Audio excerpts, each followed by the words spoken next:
Hello students, income tax multiple choice question और आपके सामने मैं 9th क्वेश्चन बैंक लेके आया हूँ। 2020 के क्वेश्चंस हम कर रहे हैं। हर क्वेश्चन बैंक में 20 क्वेश्चंस आ रहे हैं। ऑब्वियस सी बात है, आप क्वेश्चंस को देख रहे हैं, उनके आंसर सोच रहे हैं और अपनी तैयारी को जज कर पा रहे हैं। सो क्वेश्चन शुरू करते हैं आज के। लैंड और building would be long term capital asset only if it is। Land और बिल्डिंग को लॉन्ग टर्म कैपिटल असेट्स आप कब मानेंगे? First option, held for more than 12 month immediately preceding the date of transfer. अगर हमने उसे cell करने से पहले या कहें टेक्निकली ट्रांसफर करने से पहले 12 महीने होल्ड किया हो तो, या अगर हमने उसे 24 मंथ के लिए होल्ड किया हो। थर्ड ऑप्शन कहता है हमने उसे सेल से पहले 30 मंथ होल्ड किया हो। और फोर्थ ऑप्शन कहता है कि हमने उसे सेल से पहले 36 महीने होल्ड किया हो। देखिए, जनरली 36 महीने का रूल हुआ करता है जनरली, कि अगर किसी चीज़ को हमने 36 महीने से ज़्यादा यूज़ कर लिया, होल्ड कर लिया, अपने पास रख लिया, तो लॉन्ग टर्म कैपिटल असेट्स होता है। लेकिन लैंड और बिल्डिंग के मामले में ये 2 साल का लिमिट है। तो आपको देखो, अगेन मैं क्या कहूँगा, आपको याद ये करना है कि किस असेट्स के लिए कितना रूल है। जनरली रूल 36 महीने का है। ऐसे असेट्स भी हैं जिसमें 12 महीने का रूल है और ऐसे असेट्स भी हैं जिसमें 24 महीने का रूल है। तो लैंड एंड बिल्डिंग के मामले में 24 मंथ का रूल है सर। सो अगर आपने लैंड या बिल्डिंग या दोनों को अगर 2 साल अपने पास रख लिया, उसके बाद बेचोगे तो लॉन्ग टर्म कैपिटल गेन होगा।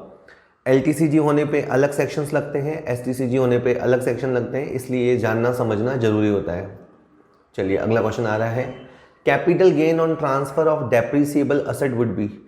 अगर डेप्रिसिएबल असेट है, जैसे फर्नीचर है, उसको हम यूज़ करते हैं, उस पर डेप्रिसिएशन लगता है, तो ये कहता है कि उसको अगर बेचोगे तो लॉन्ग टर्म कैपिटल गेन होगा अगर 36 महीने से ज़्यादा होल्ड किया जाएगा। बी ऑप्शन कहता है लॉन्ग टर्म कैपिटल गेन हो जाएगा अगर 24 मंथ से ज़्यादा समय होल्ड करोगे तो। सी ऑप्शन है लॉन्ग टर्म कैपिटल गेन होगा अगर 12 महीने से ज़्यादा होल्ड करोगे। और चौथा पॉइंट कहता है शॉर्ट टर्म कैपिटल गेन होगा चाहे होल्डिंग पीरियड कुछ भी हो। तो यही ऑप्शन सही है। यानी मैं जो चाह रहा हूँ आपसे वो ये कि जब ये क्वेश्चन आया था ना, आते ही आपको समझ में आ जाना चाहिए कि ये डेप्रिसिएबल असेट्स का केस है। ऑलवेज रिमेंबर, डेप्रिसिएबल एसेट जैसे लैंड, बिल्डिंग, इंटेंजिबल एसेट्स, इनको आप बेचोगे ना तो आपका रिजल्ट जो भी रहेगा वो STCG ही होगा। It can never be LTCG। आप फर्नीचर को 10 साल यूज़ कर लो, 20 साल यूज़ कर दो, अगर डेप्रिसिएबल एसेट्स है तो उसका जो रिजल्ट होगा सर वो STCG होगा। चलिए सर, डी ऑप्शन। अगला क्वेश्चन आ रहा है sir, where there is a transfer of a capital assets by a partner to the firm by way of capital contribution or otherwise the consideration would be taken is। Question समझ लीजिए। जैसे मान लीजिए एक firm में A और B हैं, A और B ने मिलकर पार्टनरशिप फर्म बनाई, ठीक है। ये इन दोनों ने मिलकर फर्म बनाई, इसे F बोल देते हैं।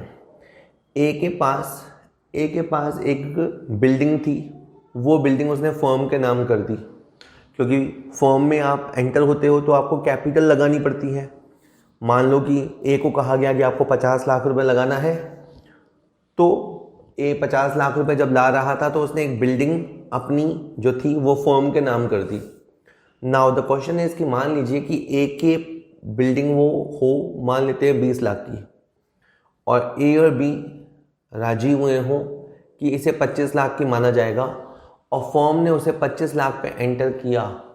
तो जिस वैल्यू पे फर्म एंटर करेगी, क्योंकि देखो A के पास से जाएगी और फर्म के पास जाएगी, तो टेक्निकली इसका मतलब हुआ कि इसकी ओनरशिप A के पास से चली गई और इसकी ओनरशिप फर्म के पास आ गई। तो A ने एक तरह से अपनी असेट फर्म को बेच दी, तो फर्म जिस वैल्यू पे रिकॉर्ड करेगी उसे माना जाएगा सेल वैल्यू। तो पहला ऑप्शन कहता है मार्केट वैल्यू को देखा जाएगा, सेकंड कहता है कॉस्ट, डेप्रिसिएशन को हटा के लिया जाएगा। सी ऑप्शन सही है, the value of the asset recorded in the books of the firm. और डी ऑप्शन कहता है कि असेसी को इनमें से कोई सा भी ऑप्शन ले सकता है, तो ऐसा कुछ नहीं है सर, सी ऑप्शन सही है। अगर कोई पार्टनर अपनी कोई पर्सनल असेट्स फर्म के नाम कर देगा तो फर्म जिस वैल्यू पे रिकॉर्ड करेगी वो वैल्यू ही सेल कंसीडरेशन माना जाएगा। चलिए सर, हो गया है। नेक्स्ट क्वेश्चन है under section 54F capital gains are exempted if. अब जैसे हमने 54F सुना तो एकदम से आपको स्ट्राइक करना चाहिए 54F कब लगता है, मैं बताता हूँ। आपने भी सोच लिया 54F लगता है कि अगर आपने बिल्डिंग के अलावा कुछ बेचा, बिल्डिंग को बेचा, बिल्डिंग को खरीदा तो लगेगा 54। Sale of building then purchase of building, section cover होगा 54। 54F कब लगता है कि जब आपने बिल्डिंग के अलावा कुछ बेचा एंड बिल्डिंग को खरीदा। अब ये रूल हमें याद है, आपको भी याद होगा, लेकिन क्या होता है जब एग्जाम में आता है, खास करके कॉम्पिटिशन एग्जाम और टफ काइंड ऑफ एग्जामिनेशन, तो वहां पे बहुत घुस के चीजें पूछते हैं। अब देखिए ऑप्शन कहता है a long term capital gain arising on transfer of residential house is invested in acquisition. तो पहला तो ऑप्शन गलत है, क्योंकि कह रहे हैं कि हाउस को बेचा और हाउस को खरीदा। अगर सर ऐसा होता तो सेक्शन 54 लगता। बी में कहता है कि long term capital gain on the transfer of a capital asset other than A residential house is invested in acquisition of one residential house situated in और आउटसाइड इंडिया। बी ऑप्शन कहता है कि 54F तब लगता है जब asset को बेचने के बाद, बिल्डिंग के अलावा किसी असेट्स को बेचने के बाद इंडिया में या इंडिया के बाहर रेजिडेंशियल बिल्डिंग में खरीदा जाता है। यहाँ सर झोल है, आपको जो इन्वेस्टमेंट करना पड़ेगा वो इन इंडिया में करना पड़ेगा। तो इसका ऑप्शन आपका सी ज़्यादा सही है। Net sale consideration on transfer of capital assets other than A residential house is invested in acquisition of one residential house situated in India. तो आपको पैसा हाउस में लगाना है, मकान में लगाना है, और वो मकान इंडिया में होना चाहिए। ठीक है, अगर आपको जितना पैसा मिला, से आपको 80 लाख रुपए मिला, एक चीज़ है, मान लीजिए ज्वेलरी है, उसको बेचने से 80 लाख मिला। अगर आप पूरा अमाउंट एग्जेम्प्ट कराना चाहते हो तो पूरा 80 लाख आपको मकान में लगाना पड़ेगा। और बाय द वे अगर आपने मकान में 40 लाख रुपए लगाया, से आधा पैसा लगाया, तो आधा अमाउंट एग्जेम्प्ट होगा। तो 54F सेक्शन है सर ये। चलिए sir, under section 54EC capital gain on transfer of land और बिल्डिंग और both are exempted if invested in the bonds issued by NHAI and RECL और other notified bonds. Sir 54EC क्या होता है कि अगर आपके पास लॉन्ग टर्म कैपिटल गेन है तो 6 महीने के अंदर आप नेशनल हाईवे अथॉरिटी इंडिया या रूरल इलेक्ट्रिफिकेशन कॉरपोरेशन लिमिटेड, इनमें आप अपना पैसा लगा दो। सर 6 महीने की विंडो है। अब ऑप्शन क्या कहता है, ए पैसा लगाना पड़ेगा within a period of 6 month after the date of such transfer. A option बिल्कुल सही है। By the way B option लिखा है within a period of 6 month from the end of the relevant previous year. तो देखो 54EC में 6 महीने का रूल होता है। तो 6 महीने कहाँ से काउंट होते हैं, जिस दिन आपने ट्रांसफर किया, जिस दिन आपने सेल किया, वहाँ से लेके 6 महीने के अंदर you have to invest either in NHAI और in RECL और in both और any other notified bonds। आप लोगों को पैसा लगाना पड़ेगा।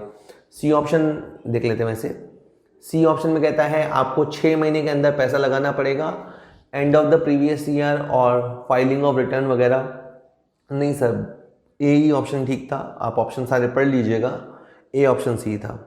चलिए ओके, वेल अगला क्वेश्चन आता है the income tax return of a company has to be verified by. किसी कंपनी की आयकर विवरणी का सत्यापन किया जाना चाहिए।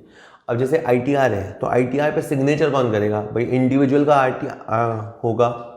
ठीक है, ITR होगा तो इंडिविजुअल खुद साइन करेगा। पार्टनरशिप फर्म का होगा तो उनमें से जो एक्टिव पार्टनर है या मैनेजिंग पार्टनर है वो उसके ऊपर साइन करेगा। नाउ द क्वेश्चन इज कि कंपनी की ITR को कौन वेरीफाई करेगा, कौन अपना सिग्नेचर करेगा। तो आंसर है सर मैनेजिंग डायरेक्टर, MD, और अगर MD ना हो तो कोई और डायरेक्टर, वो उसे वेरीफाई करेगा। द जनरल मैनेजर नहीं, सेक्रेटरी नहीं, द मैनेजर नहीं। तो सर इसका आंसर ए हो जाएगा। और इससे जो क्वेश्चन बनता है सर वो ये बनता है कि आपको 7 के 7 पर्सन एक तरफ लिखने चाहिए, लेफ्ट हैंड पे लिख दो 7 के 7 लोगों के नाम, ऑल टाइप ऑफ पर्सन, और राइट हैंड पे आप लिखते जाओ किसका रिटर्न कौन वेरीफाई करेगा, यानी उसके ऊपर सिग्नेचर कौन करेगा।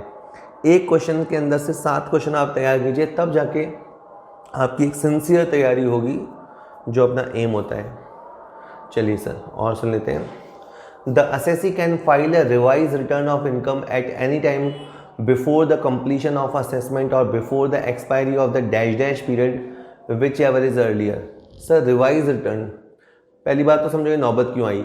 अगर आपने पहले जो रिटर्न भरा, जिसे अपन बोलते हैं ओरिजिनल रिटर्न, अगर आपको लगता है कि मुझसे गलती हो गई, फॉर एग्जांपल अपन ये मानते हैं कि आपका प्रीवियस ईयर है 2021, प्रीवियस ईयर है 2021, अब इसका रिटर्न फाइल होगा जनरली 31 जुलाई 2021 तक, ठीक है।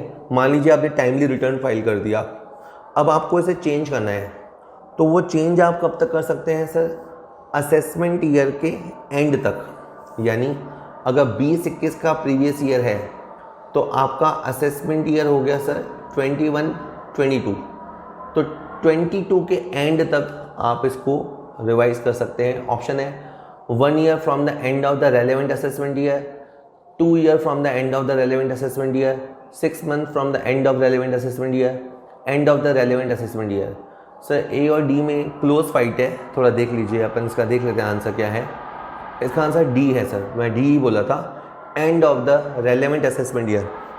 पहले बहुत रिलैक्सेशन हुआ करता था, आजकल थोड़े रूल्स टाइट हो गए हैं। तो अब ये है सर कि अगर 2021 प्रीवियस ईयर है तो 21-22 उसका असेसमेंट ईयर हुआ, तो 22 के एंड होते होते यानी 31 मार्च 22 आते आते आपको अपना रिटर्न रिवाइज अगर करना है, कुछ चेंज करना है तो कर लीजिए, बाद में जाके आपको चेंज करने का मौका नहीं मिलेगा सर। चलिए और देख लेते हैं।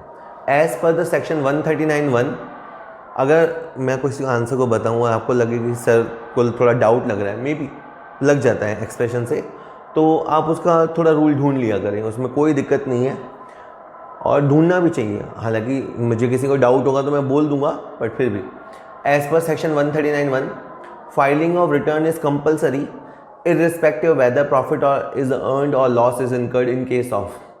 ये कह रहे हैं कि ऐसा कौन असेसी है, जो ऑप्शन आ रहे हैं उसमें, जिसको अपना रिटर्न फाइल करना पड़ेगा चाहे वो प्रॉफिट में हो चाहे लॉस में हो। तो देखो इंडिविजुअल के लिए क्या है सर कि 2.5 लाख इनकम नहीं होगी तो रिटर्न फाइल करने की ज़रूरत नहीं है। तो इंडिविजुअल, HUF, AOP, BOI, इन सब में तो क्या है सर कि अगर आपकी इनकम अच्छी नहीं है तो आपको रिटर्न फाइल करने की ज़रूरत नहीं है। कंपनीज़ को अपना रिटर्न फाइल करना ही पड़ता है और फर्म को अपना रिटर्न फाइल करना ही होता है, इनके लिए रिटर्न फाइल करना मैंडेटरी है। तो ए ऑप्शन कहता है केवल कंपनीज़ के लिए, बी ऑप्शन कहता है फर्म के लिए, डी ऑप्शन कहता है सभी के लिए। तो सबके लिए रिटर्न फाइल करना कंपलसरी नहीं है, प्रॉफिट हो या लॉस हो, कंपनी और फर्म के केसेस में रिटर्न फाइल करना पड़ेगा। ठीक है सर। चलिए, Mr. X has a total income of 7 lakh for assessment year 2021. He files his return of income for assessment year 2021 on 30th January 2021. He is liable to pay fee of। Sir अभी back to back 3 question आएंगे जो इस बारे में है कि late return.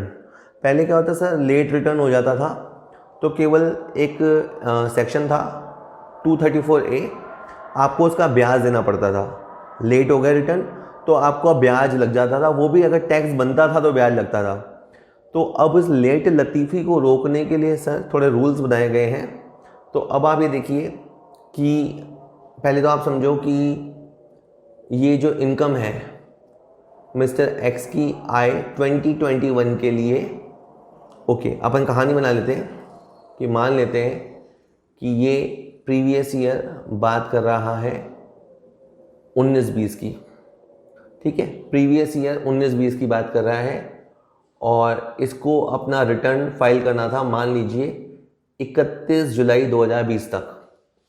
19-20 की बात चल रही है, रिटर्न फाइल होनी चाहिए थी 31 जुलाई तक। 31 जुलाई की जगह ये लेट हो गया बंदा, और मैं कहता हूँ बहुत लेट हो गया। एक तो इतनी अच्छी इनकम लेके बैठा है और लेट बहुत हो गया, तो 10,000 फाइन लगेगा। आपको 3 रूल याद रखने हैं, 10,000 का फाइन, 5,000 का फाइन और 1,000 का फाइन। अगर कोई बंदा दिसंबर तक, अगर ये बंदा दिसंबर तक भी अपना रिटर्न फाइल कर देता तो इसके ऊपर पेनल्टी होती मात्र 5,000 की। लेकिन चूंकि इसकी इनकम 5 लाख से ज़्यादा है और इसने दिसंबर से ज़्यादा लेट कर दिया है तो इसके ऊपर फाइन लगेगा सर 10,000 का। और अगर इनकम 5 लाख से नीचे होती तो फिर फाइन होता सर 1000 का। तो आपको ये 3 रूल अलग अलग याद करने हैं। अभी के लिए इसके ऊपर तगड़ा फाइन है और 10,000 का फाइन है। आप ऑप्शन देख लीजिए, सी ऑप्शन मेरे ख्याल से बिल्कुल सही सूट करेगा इसको। बिल्कुल ठीक है सर। चलिए अगला क्वेश्चन देखिए और हिंट देख लीजिए। सेक्शन 234F कहती है कि अगर दिसंबर तक का लेट लतीफ़ी होता है, भाई रिटर्न फाइल करने की तारीख है जुलाई, हो सकता है डेट बढ़ा दी जाए तो अगस्त तक कर दी जाए, मतलब जब तक डेट एक्सटेंड हो गई तब तक तो कोई दिक्कत नहीं है। उससे भी ज़्यादा लेट करोगे तो 5,000 का फाइन है, और दिसंबर के बाद और लेट करोगे तो 10,000 का फाइन है। और हालांकि इन्होंने कहा है ऐसे टैक्स पेयर जिनकी एनुअल इनकम 5 लाख को एक्सीड नहीं करती, उनको केवल 1,000 रुपये ही पेनल्टी देनी है, चाहे वो कितना ही लेट करें। कितना ही लेट करें मतलब मार्च तक की भी देरी हो गई तो 1,000 रुपये का फाइन है। ठीक है सर। चलिए इसी तरह मिस्टर वाई है, उनकी टोटल इनकम 4.5 लाख है, तो 5 लाख के नीचे वाला बंदा है ना। अब इस बंदे ने भी अपने रिटर्न लेट भरी। एक बार मैं वापस बता दूं, थोड़ा AY/PY का चक्कर हो रहा है। मान लीजिए 19-20 का रिटर्न है, प्रीवियस ईयर 19-20 का रिटर्न है, तो 31 जुलाई 20 तक रिटर्न फाइल करना था। 31 जुलाई तक फाइल करना था, लेकिन इस पट्टे ने फाइल किया 2 दिसंबर 2020 को। तो अब इसके ऊपर वैसे तो फाइन होता 5,000 का, पर इसकी इनकम कम है ना, इनकम 5 लाख से नीचे है, तो केवल 1,000 रुपये का ही फाइन लगेगा सर। तो ये इसका आंसर ए हो जाएगा। ठीक है, ऑप्शन देख लीजिएगा, उसके बाद जवाब दीजिएगा। चलिए एक इसी तरह से और क्वेश्चन कर लेते हैं। मिस्टर जेड है, जो कि एक सैलरीड इंडिविजुअल है, इनको ये जॉब करते होंगे, इनकी इनकम 8 लाख रुपए है, असेसमेंट ईयर 2021 है, इसका मतलब है प्रीवियस ईयर 19-20 हुआ। मैं बार बार आपको बोर कर रहा हूँ, इनको रिटर्न फाइल करना था 31 जुलाई तक। 31 जुलाई की जगह इन्होंने रिटर्न फाइल किया, मान लेते हैं 28 अगस्त तक। बहुत ज़्यादा तो लेट नहीं हुए, महीना भर ही लेट हुए हैं, और लेकिन लेट तो हो ही गए, तो 5,000 रुपये इनको देना पड़ेगा फाइन। एक और बात है, अगर डेट एक्सटेंड हो जाए, वो तो क्वेश्चन में गिवन होगा, अगर डेट एक्सटेंड हो गई, मान लो उस पर्टिकुलर ईयर के लिए डेट अगस्त तक बढ़ा दी गई थी, तो फिर तो दिक्कत ही नहीं है, फिर तो आप क्यों फाइन भरोगे। और भरना है तो मैंने बता ही दिया, 5,000, 10,000 और 1,000। ठीक है सर। चलिए ओके, क्वेश्चन देख लेते हैं। अगला क्वेश्चन है, the due date of filing of return for a company with a business loss of 130,000 for AY 2021 is. क्या कहता है कि एक कंपनी है जिसे लॉस हुआ है, तो वो अपना रिटर्न कब फाइल करेगी, 2021 का। अगर मैं कहूँ तो इसका जो प्रीवियस ईयर हुआ वो हुआ 19-20।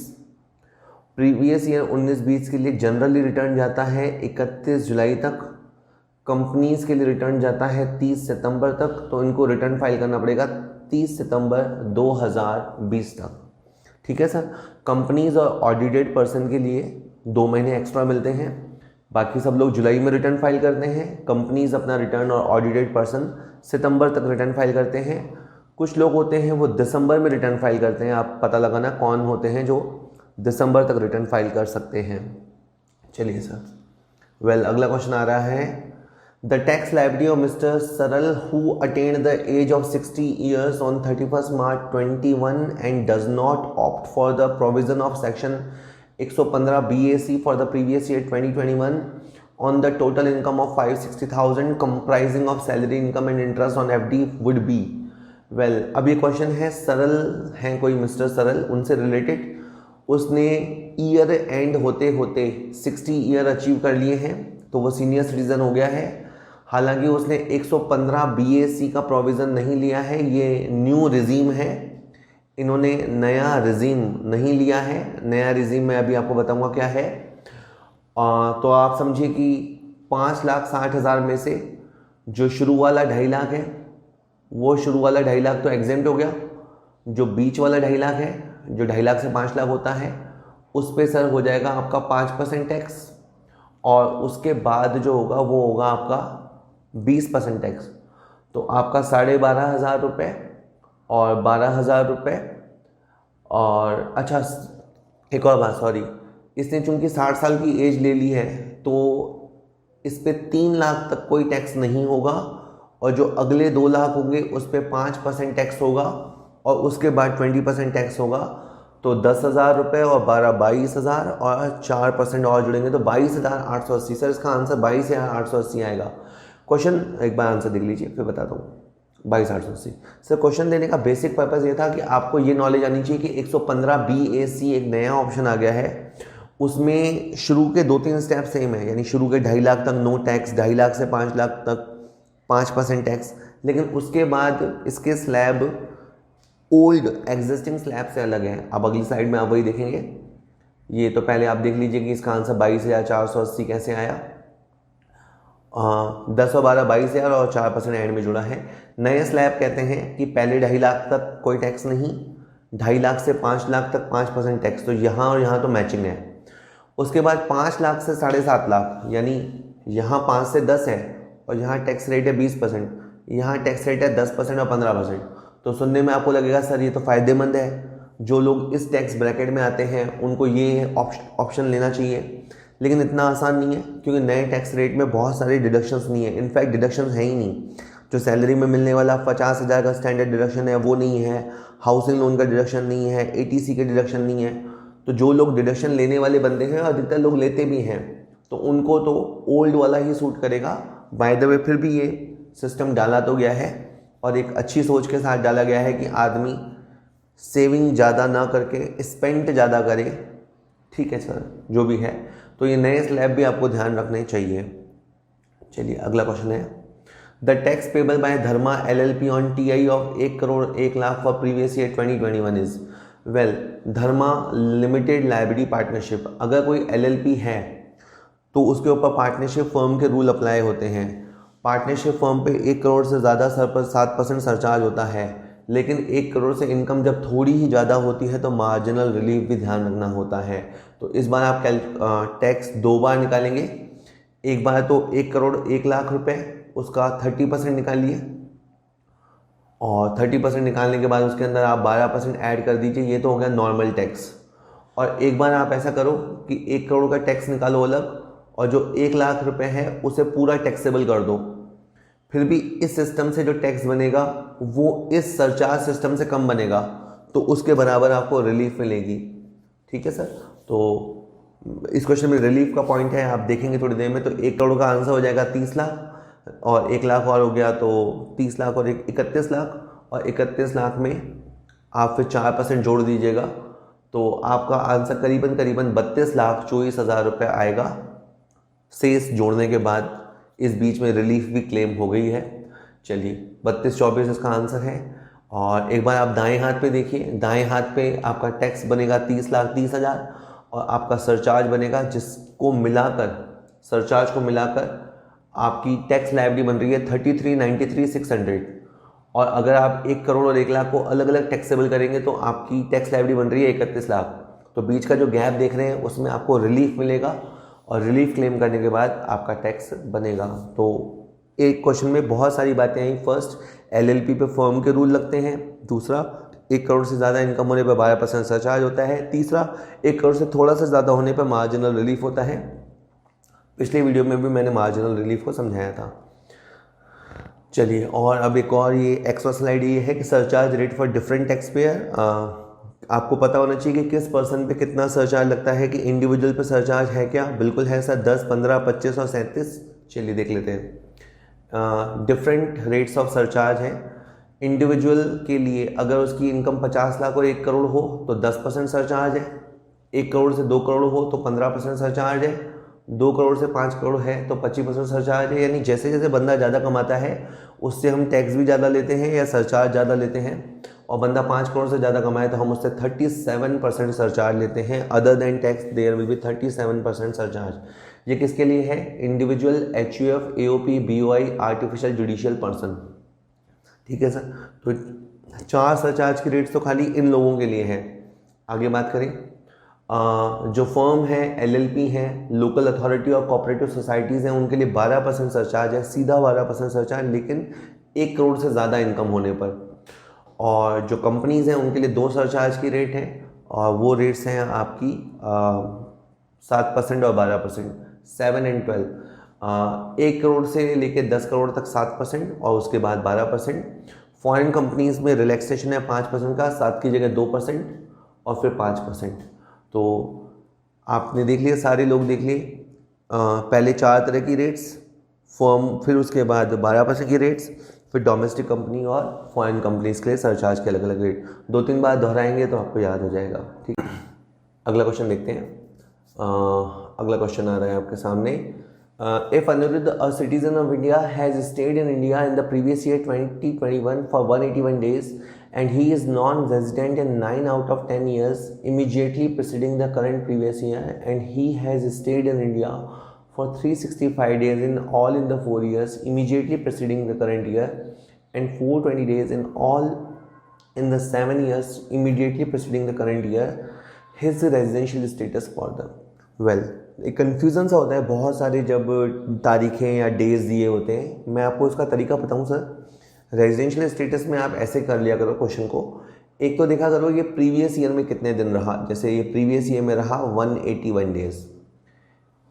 एक ये देख लिया करो कि ये उससे पहले के जो 4 साल होते हैं उसमें कितना रहा, और एक ये देख लिया करो कि उससे पहले के 7 साल होते हैं वहाँ कितना रहा। तो सर प्रीवियस ईयर में ये रहा 181 डेज, इन वाले जो 4 साल होते हैं रीसेंट 4 ईयर उसमें रहा ये 365 डेज, और जो 7 साल होते हैं उसमें रहा सर ये 420 डेज। देखिए रेजिडेंट होने के लिए जो बेसिक कंडीशन है उस बेसिक कंडीशन में आपको 182 डेज पूरे करने होते हैं। इसने 182 डेज पूरे नहीं किए तो सर फिर एक रूल होता है 60 + 365, यानी आपको करंट प्रीवियस ईयर में 60 डेज रहना पड़ेगा और उससे पहले के जो 4 ईयर्स हैं वहाँ पे आपको 365 डेज रहना पड़ेगा। चूंकि इस बंदे ने ये बेसिक कंडीशन पूरी कर ली है तो ये बंदा है रेजिडेंट। अब रेजिडेंट के बाद ये तय होता है कि ऑर्डिनरी है कि नॉट ऑर्डिनरी है, तो उसको तय करने के लिए पिछले 7 साल में 730 डेज रहना होता है। पिछले 7 साल में 730 डेज, तो यहाँ पे इसने 730 डेज की कंडीशन पूरी नहीं की है। चूंकि इसने एडिशनल कंडीशन पूरी नहीं की है तो इसका स्टेटस होगा sir not ordinary resident. He is a resident but not ordinary resident. इसका आंसर बी लगेगा। अब ध्यान से सुनिएगा, आपको डेफिनेट समझ आएगा। चलिए सर कहता है इसका आंसर बी होगा, और इसका रूल ये है कि जो बेसिक शर्त पूरी कर दे पर एक्स्ट्रा शर्त या शर्तें, 2 शर्तें हैं वहाँ पे, मैंने अभी एक ही बताई आपको, पर एक्स्ट्रा शर्त में अटक जाए वो असाधारण निवासी नॉट ऑर्डिनरी रेजिडेंट होता है। चलिए sir mister Ajay is found to be the owner of the 2 gold chains of 50 gram each, market value of which is 145,000 each during the financial year ending 31 March 2021, but he could offer satisfactory explanation to the assessing officer for 50,000 spent on the acquiring these gold chains as per the section 115 BBE. Mr. Ajay would be liable to pay. Well देखो इनके पास 145 की 2 chain मिली हैं, तो इसके पास माल मिला है 290 का। इसमें से 50,000 तो एक्सप्लेन कर पाया और 240 को ये सर एक्सप्लेन नहीं कर पाया, तो इसे आप कह सकते हो अनएक्सप्लेन्ड इन्वेस्टमेंट। अनएक्सप्लेन्ड इन्वेस्टमेंट के केस में सर आपके ऊपर टैक्स लगेगा सर 60%, उसके बाद जुड़ने के बाद सरचार्ज लगेगा 25% और आखिर में 4% और लगेगा।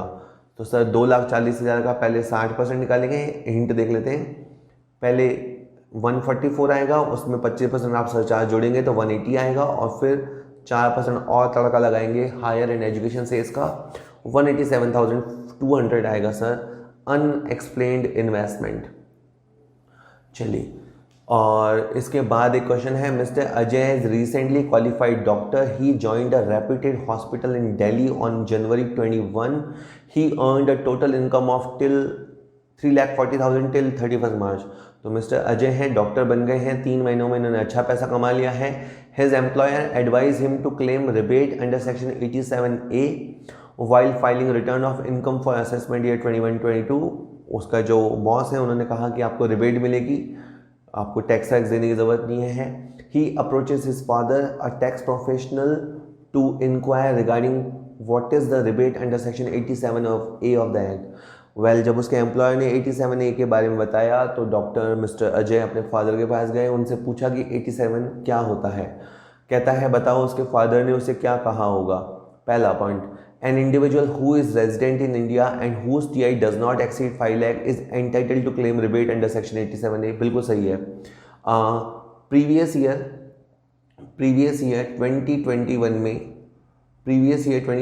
में बिल्कुल ये रूल था कि जिस इंडिविजुअल की टीआई 5 लाख के अंदर अंदर हो, 5 लाख को क्रॉस ना करे, वो 12,500 रुपये तक का रिबेट ले सकता है। 12,500 तो इसमें नहीं वर्ड आया, 87A का रिबेट तो ले ही सकता है। तो ए पॉइंट बिल्कुल ठीक है। सेकंड पॉइंट में, an individual who is resident in India whose TI not exceed 350,000।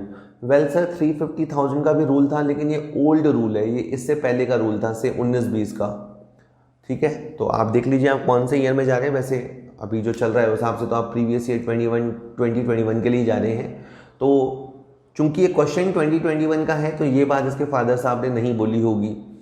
Maximum rate allowable under section 87 is 5,000, ये भी ओल्ड रूल है सर, ये बात भी इनके फादर साहब ने नहीं बोली होगी, क्योंकि वो टैक्स प्रोफेशनल है, तो रिसेंट या लेटेस्ट ही बताएंगे।